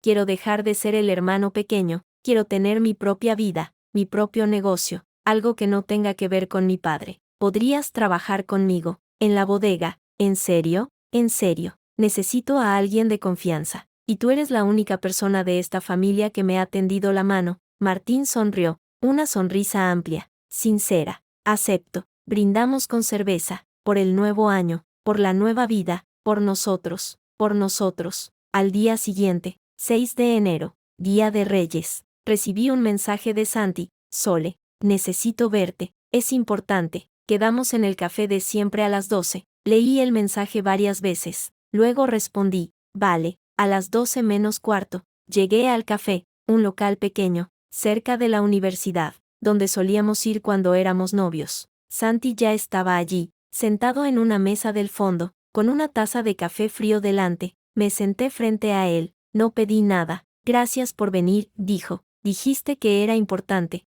Lo es. Sacó un sobre del bolsillo interior de su chaqueta. Toma. Lo abrí. Dentro había un cheque, una cantidad considerable, 200.000 euros. ¿Qué es esto? El dinero de mi cuenta personal. Lo he sacado todo. Es tuyo. No quiero tu dinero, Santi. No es para comprarte. Es para que sepas que lo siento, que reconozco que te he fallado, que quiero reparar el daño. No puedes reparar el daño con dinero. Lo sé, pero es todo lo que tengo. Lo miré. Su rostro estaba surcado por arrugas que antes no tenía. Parecía roto. ¿Qué vas a hacer, Santi? Irme, lejos, empezar de cero. Mi padre me ha desheredado, mi madre no me habla. Bárbara me culpa de todo. No tengo nada aquí. ¿Y qué esperas de mí? Que me perdones, aunque sea un poco, aunque sea de mentira. Suspiré, cogí el cheque, lo rompí en pedazos. No quiero tu dinero, Santi. Quiero que aprendas, que crezcas, que te conviertas en alguien que merezca la pena, y si lo consigo, ¿habrá alguna posibilidad? No lo sé, el tiempo dirá. Santi asintió, se levantó, me miró un largo momento. Te quiero, Sole, siempre te he querido, solo que no supe demostrarlo. Adiós, Santi, adiós. Se fue, lo vi alejarse por la calle, entre la gente, hasta que desapareció. Yo me quedé en el café, sola, con los pedazos del cheque sobre la mesa. Esa tarde, Cuando volví a la mansión, me encontré a don Javier esperando en la puerta. Esta vez no venía solo. Le acompañaban 2 hombres trajeados, con aspecto de abogados. Soledad, dijo, con una voz falsamente calmada, necesito que me devuelvas la carta. ¿Qué carta? La carta de Lola, la que robaste de mi despacho. No la robé, la encontré. Da igual, devuélvemela. ¿Y por qué iba a hacerlo? Uno de los abogados dio un paso adelante. Señora García, tenemos una orden judicial para registrar la vivienda en busca de documentos sustraídos. ¿Una orden judicial? ¿Basada en qué? En la denuncia de mi cliente por robo. Sonreí. Saqué el móvil. ¿Sabe qué? Tengo una copia digital de esa carta, y de todos los documentos de su despacho, así que aunque registren la casa, no encontrarán nada, porque todo está en la nube. Don Javier enrojeció. Eres imposible. No, don Javier. Solo soy más lista que usted. Los abogados intercambiaron miradas. Uno de ellos carraspeó. Señora García, podemos llegar a un acuerdo. Usted devuelve los documentos, y nosotros retiramos la denuncia. No, podemos ofrecerle una compensación económica. No quiero su dinero. ¿Qué quiere entonces? Los miré a los 3. Don Javier, pálido de rabia. Los abogados, incómodos. Quiero que don Javier confiese, que reconozca públicamente que falsificó la firma de su madre, que devuelva las acciones a la abuela Carmen, que pida disculpas. Eso es imposible, dijo don Javier. Entonces, no hay trato. Don Javier dio media vuelta y se fue, seguido de sus abogados. Antes de subir al coche, se giró. Esto no se acaba aquí, Soledad. Lo sé, pero cuando se acabe, usted estará en la cárcel, y yo, en su bodega. El coche arrancó y se perdió calle abajo. Yo me quedé en la puerta, viéndolo alejarse. El viento frío de enero me azotaba la cara, pero no sentía frío. Dentro de mí, algo ardía, algo que llevaba mucho tiempo apagado, y que acababa de encenderse para siempre. La semana siguiente fue un torbellino. Don Javier no se rindió, al contrario, contraatacó con toda la fuerza que le quedaba. Contrató a un equipo de abogados penalistas, los mejores de Barcelona, y presentó una contradenuncia por robo, extorsión y falsificación de documentos. Yo recibí la notificación un martes por la mañana, mientras desayunaba en la cocina de la mansión. Don Mateo me llamó, con voz seria. Soledad, la cosa se complica. Han presentado pruebas que te vinculan directamente con la desaparición de los documentos. ¿Qué pruebas? Testimonios de empleados de la casa que dicen haberte visto salir del despacho de don Javier con papeles en las manos, y un informe pericial que cuestiona la autenticidad de la firma de la abuela en la donación. ¿Cómo es posible? La firma era auténtica. El notario lo certificó. El notario está siendo investigado. Don Javier ha conseguido que un juez abra diligencias contra él por posible prevaricación. Apreté el teléfono con fuerza. Sentí la rabia crecer en mi pecho, pero la controlé. ¿Qué hacemos? Defendernos. He contratado a un perito independiente, el mejor de España. Va a cotejar la firma de la abuela con la del documento. Si demuestra que es auténtica, la acusación de falsificación se cae. ¿Cuánto tiempo necesitas? 1 semana, quizá 10 días. Date prisa. Colgué. Me quedé mirando la taza de café, frío ya. Algo se movía en mi interior. Algo que no era miedo. Era determinación. Esa misma tarde, Martín vino a verme. Traía malas noticias. Sole, han embargado la bodega. ¿Qué? Los bancos han presentado una demanda de ejecución hipotecaria. Dicen que mi padre no ha pagado las cuotas de los últimos 6 meses, pero si la bodega está a nombre de la sociedad está a nombre de mi padre, y él ha utilizado la bodega como aval para otros préstamos personales. Está todo enredado. ¿Y qué significa eso? Que si no pagamos, en 3 meses la bodega saldrá a subasta pública. Me levanté, empecé a caminar de un lado a otro de la cocina. ¿Cuánto debemos?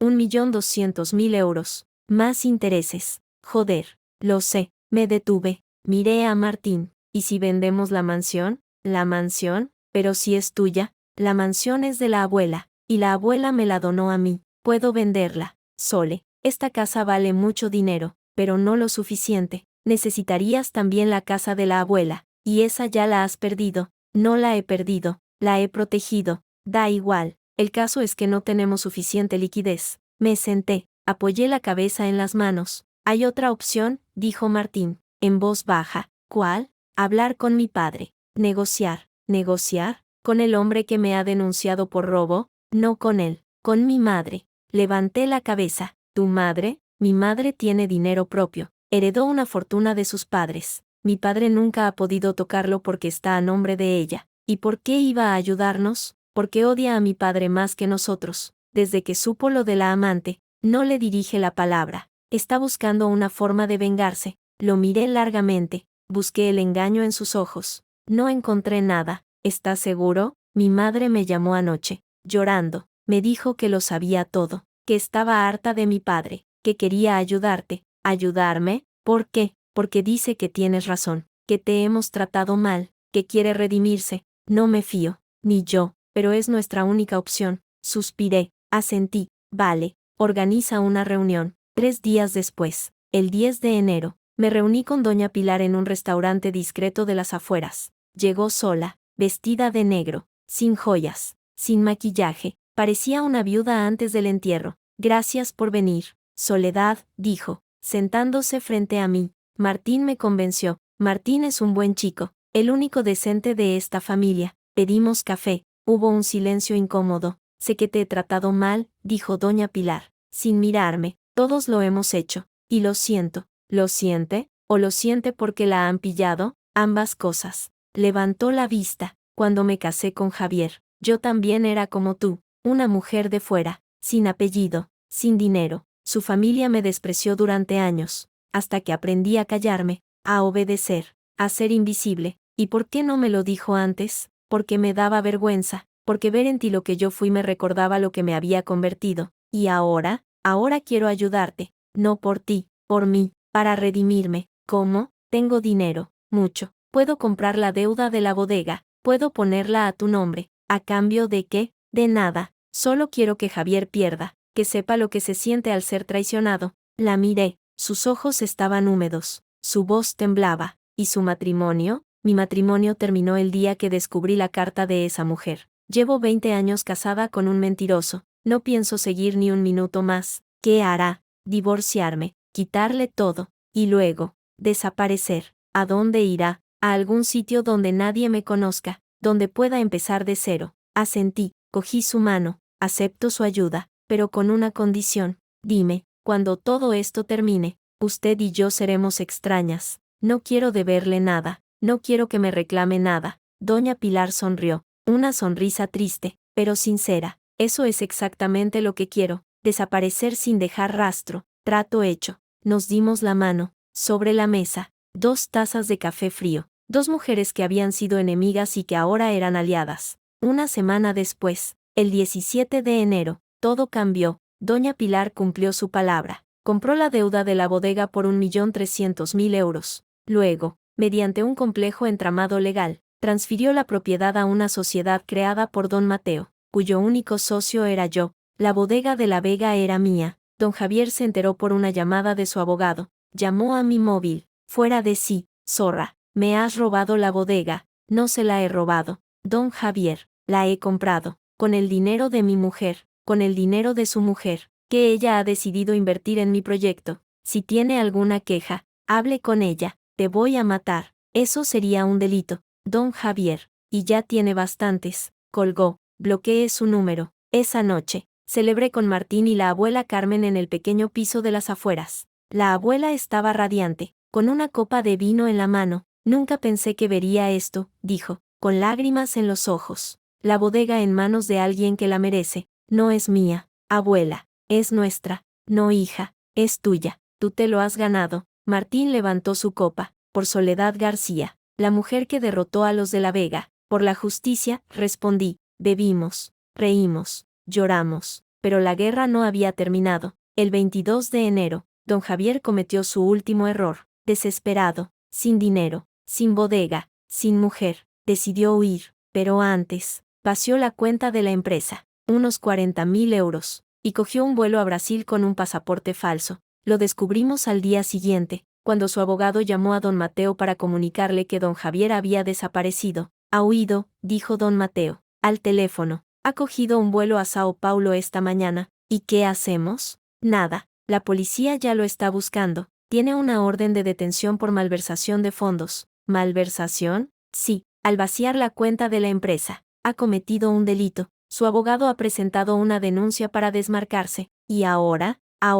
Esperar, tarde o temprano. Lo atraparán, o se entregará. Colgué, me quedé mirando el teléfono. Don Javier había huido. El hombre que me había humillado, que me había despreciado, que me había amenazado, había huido como un cobarde. No sentí alegría, sentí vacío. El 28 de enero, recibí una carta, sin remite. La abrí, dentro, una hoja de papel escrita a mano. Soledad, me voy. No tengo nada que ofrecerte excepto una disculpa tardía. Has ganado, te quedas con todo. La casa, la bodega, la familia. Espero que seas feliz. Yo no lo seré, pero al menos, ya no tendré que verme en el espejo y reconocer al monstruo en que me convertí. Santi. Leí la carta 3 veces. Luego la guardé en un cajón. Santi se había ido, como su padre, como todos. Me quedé sola, pero no era la misma soledad de antes. Era más fuerte, más dura, más libre. Febrero llegó con frío y lluvias.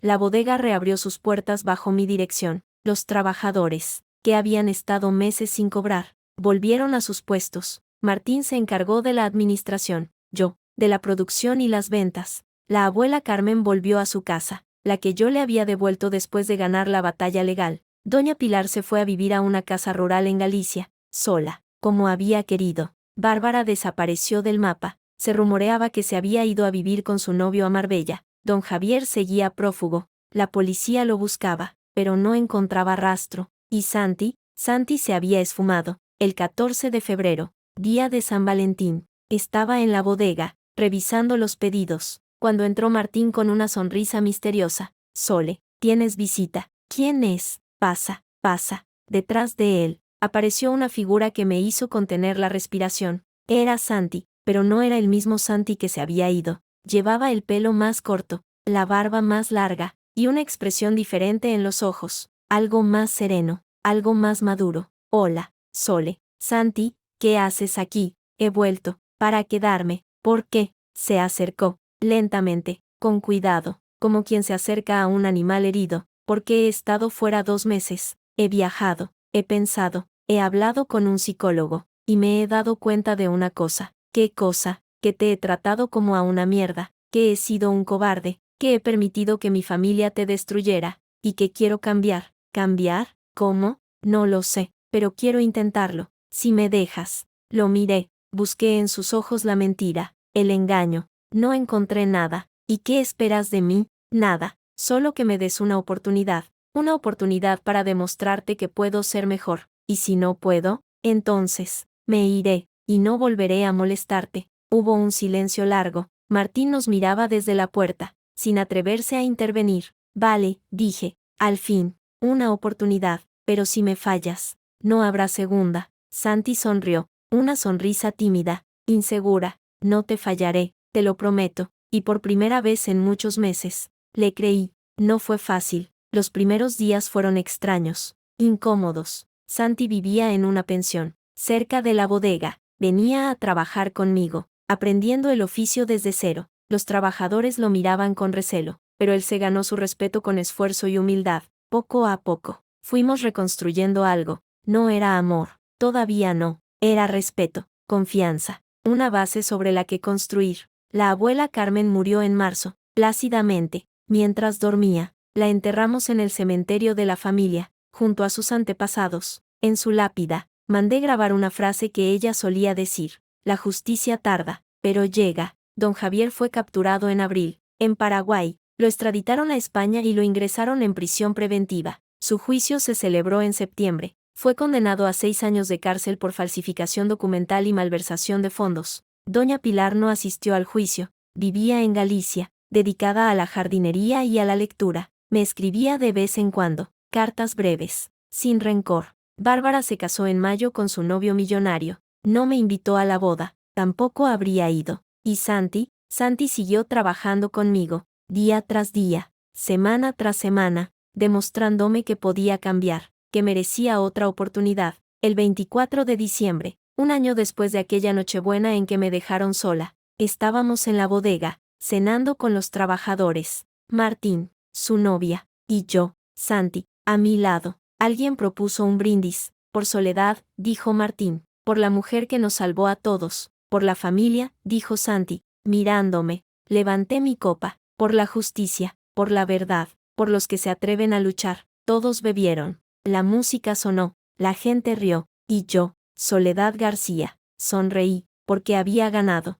pero sobre todo, porque me había encontrado a mí misma. El 2 de enero, 2 semanas después de aquella Nochebuena en la bodega, recibí una llamada que lo cambió todo. Señora García, la voz era de una mujer, profesional, contenida. Soy la enfermera jefe de la residencia San José. Lamento informarle que su abuela, doña Carmen, ha fallecido esta madrugada. El mundo se detuvo. Sentí que el suelo desaparecía bajo mis pies. ¿Cómo? Atiné a decir. ¿Cómo ha sido? Ha sido repentino. Un paro cardíaco. Los médicos están haciendo la autopsia, pero todo indica que fue muerte natural. Gracias. Iré ahora mismo. Colgué. Me quedé mirando la pared blanca de la cocina. La abuela Carmen, la única persona que me había apoyado desde el principio, la única que había creído en mí, muerta. Llamé a Martín. Llamé a Santi. Los dos acudieron en menos de media hora. Martín estaba pálido, con los ojos enrojecidos. Santi, serio, apretaba los puños.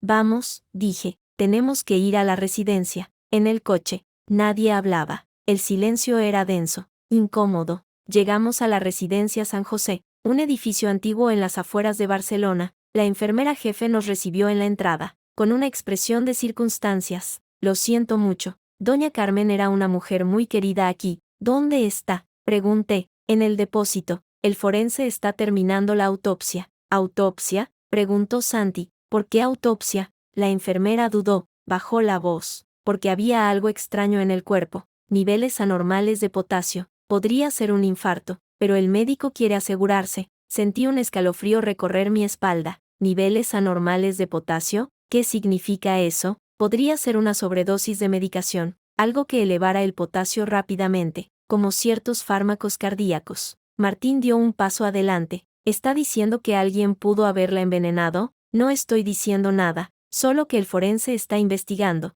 Salimos de la residencia sin saber qué pensar, pero en mi cabeza, una idea empezaba a tomar forma. La abuela Carmen estaba sana, sí, mayor, pero sana. No tenía problemas cardíacos. Su medicación era solo para la tensión y la artritis. ¿Por qué iba a tener un paro cardíaco? 3 días después, el 5 de enero, recibí la llamada del forense. Señora García, los resultados de la autopsia confirman que doña Carmen murió por una sobredosis de digitálicos, un fármaco que se usa para problemas cardíacos. Ella no tenía prescripción de ese medicamento. ¿Alguien se lo administró? Eso parece. La dosis era letal. Alguien con conocimientos médicos pudo haberla suministrado. ¿Tienen alguna sospecha? Estamos investigando. De momento, hemos abierto una investigación por homicidio. Colgué. Mis manos temblaban. Alguien había matado a la abuela Carmen. Alguien la había asesinado. Y yo sabía quién. Esa misma tarde, fui a la comisaría a presentar una denuncia. Nombré a Bárbara de la Vega como principal sospechosa. Expliqué que ella había sido la última persona en visitar a la abuela antes de su muerte, que tenía acceso a medicamentos, y que tenía un motivo, la herencia. El inspector que me atendió, un hombre mayor, canoso, con cara de haber visto de todo, me escuchó en silencio. Señora García, ¿tiene pruebas de lo que dice? Tengo el testimonio de una enfermera que vio a Bárbara salir de la habitación de la abuela media hora antes de su muerte, y tengo un mensaje de texto que Bárbara envió a su padre esa misma noche. Problema resuelto. La vieja no dará más guerra. El inspector levantó una ceja. ¿Tiene ese mensaje? Lo tengo. La abuela me reenvió una captura de pantalla días antes de morir. Me dijo que Bárbara le había enviado ese mensaje por error, que iba dirigido a su padre. ¿Y no denunció antes? Creí que era una broma de mal gusto. No pensé que fueran capaces de matarla. El inspector asintió, tomó notas. Investigaremos el caso. Pasaron los días. La investigación avanzaba lentamente. Interrogaron a Bárbara, que negó todo. Contrató a un abogado penalista, el mismo que había defendido a su padre. Se declaró inocente, pero yo sabía la verdad. El 12 de enero, recibí una visita inesperada en la bodega. Era Bárbara. Llegó sola, vestida con un abrigo negro, gafas de sol, el pelo recogido. Parecía una estrella de cine en horas bajas. Tenemos que hablar, dijo, quitándose las gafas. No tengo nada que hablar contigo. Si lo tienes, si hablas, te doy algo que quieres. ¿Qué podría querer de ti? La verdad. Te contaré lo que pasó con la abuela, pero a cambio, retiras la denuncia. ¿Estás loca? Mataste a mi abuela. No maté a nadie. Fue un accidente. ¿Un accidente? ¿Darle una sobredosis de digitálicos es un accidente? Bárbara suspiró. Se sentó en una silla, frente a mi escritorio. Mira, Sole, la abuela estaba muy mayor. Sufría. No quería seguir viviendo. Me lo pidió ella. ¿Qué? Me pidió que la ayudara a morir. Que no quería ser una carga. Que quería descansar. Eso es mentira. Es verdad. Tengo una carta suya donde me lo pide, escrita de su puño y letra. Sacó un sobre del bolsillo de su abrigo. Lo puso sobre la mesa. Lo cogí. Lo abrí. Dentro, una hoja de papel amarillenta, con la letra temblorosa de la abuela. Querida Bárbara, ya no puedo más. El dolor es insoportable. Los médicos dicen que me quedan meses, pero serán meses de sufrimiento. Ayúdame a irme en paz. No se lo digas a nadie. Es nuestro secreto. Te quiere, tu abuela Carmen. Leí la carta una vez, 2 veces, 3 veces. La letra era de la abuela. No cabía duda. ¿Por qué no me lo contaste antes? Porque sabía que no lo entenderías. Tú la querías. Yo también. Pero ella quería morir. Y yo la ayudé. Eso es eutanasia. Es ilegal. Lo sé. Por eso necesito que retires la denuncia. Si no, iré a la cárcel. Y mi hijo se quedará solo. ¿Tu hijo? Bárbara sonrió. Una sonrisa triste. Estoy embarazada. De 4 meses. Por eso no fui a Hawái. Por eso no viajé. Estaba de reposo. La miré. Busqué la mentira en sus ojos. No encontré nada. ¿Y el padre? No importa. Lo importante es que no quiero que mi hijo nazca en la cárcel. ¿Y qué esperas de mí? Que entiendas. Que perdones. Que retires la denuncia. No puedo. ¿Por qué? Porque aunque la abuela te lo pidiera, no tenías derecho a hacerlo. No tenías derecho a decidir por ella. Ella decidió. Me lo pidió. Y tú aceptaste. Eso te convierte en cómplice. Bárbara se levantó. Su rostro se endureció. Entonces, no hay trato. No hay trato. Vas a arruinar mi vida. Tú ya arruinaste la tuya sola. Bárbara dio media vuelta y se fue. Antes de salir, se giró. ¿Sabes qué, Sole? Eres igual que nosotros. Fría, calculadora, vengativa. La única diferencia es que tú tienes la conciencia tranquila. No, la diferencia es que yo no maté a nadie. Bárbara salió. La puerta se cerró tras ella. Me quedé sola, con la carta de la abuela en las manos. Lloré por la abuela, por su sufrimiento, por su soledad, por haber tenido que pedirle a alguien que la matara. Lloré por mí, por haber confiado en la persona equivocada. Lloré por todos. El juicio contra Bárbara se celebró en marzo. La fiscalía presentó pruebas abrumadoras. El mensaje de texto, el testimonio de la enfermera, los análisis toxicológicos. La defensa, por su parte, presentó la carta de la abuela y argumentó que había sido un acto de compasión. El jurado deliberó durante 3 días. Al final, declararon a Bárbara culpable de homicidio por compasión. El juez la condenó a 3 años de prisión, suspendidos por su embarazo y su falta de antecedentes. Bárbara salió del juzgado en libertad condicional. No me miró, no me dirigió la palabra. Subió a un coche y se fue. Nunca más volví a verla. El 14 de abril, Santi me pidió que habláramos. Quedamos en el mismo café donde nos habíamos visto meses atrás. Sole, dijo, nervioso, jugando con una cucharilla. He estado pensando mucho estos meses. ¿Sobre qué?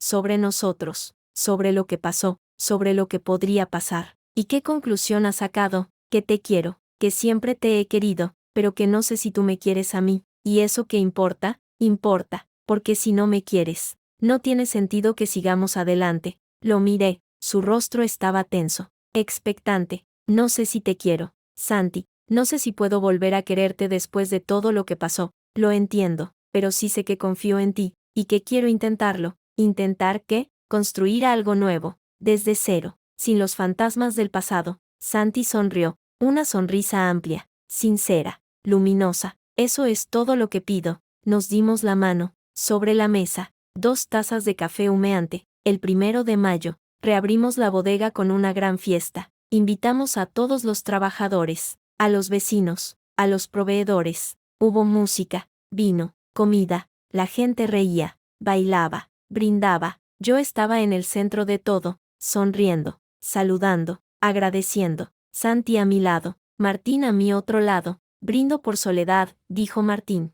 levantando su copa, por la mujer que nos salvó a todos. Por Soledad, corearon los presentes. Bebí, miré a mi alrededor. La bodega llena de gente feliz, el vino corriendo, la música sonando. y pensé en la abuela Carmen, en su sonrisa, en sus consejos, en su fuerza. Había ganado, pero no sola, con ella, con Martín, con Santi, con todos los que habían creído en mí. El 15 de junio, Santi y yo nos casamos. Una ceremonia pequeña, íntima, en el jardín de la bodega, solo los amigos más cercanos. Martín fue el padrino. La abuela Carmen nos bendijo desde el cielo. Cuando el juez nos declaró marido y mujer, Santi me besó, un beso largo, profundo, lleno de promesas. Te quiero, Sole, susurró. Yo también te quiero, Santi. Y era verdad. El 24 de diciembre, un año y medio después de aquella Nochebuena en que me dejaron sola, celebramos la cena de Navidad en la bodega, con los trabajadores, con sus familias, con los amigos. Santi estaba a mi lado, con una copa de vino en la mano.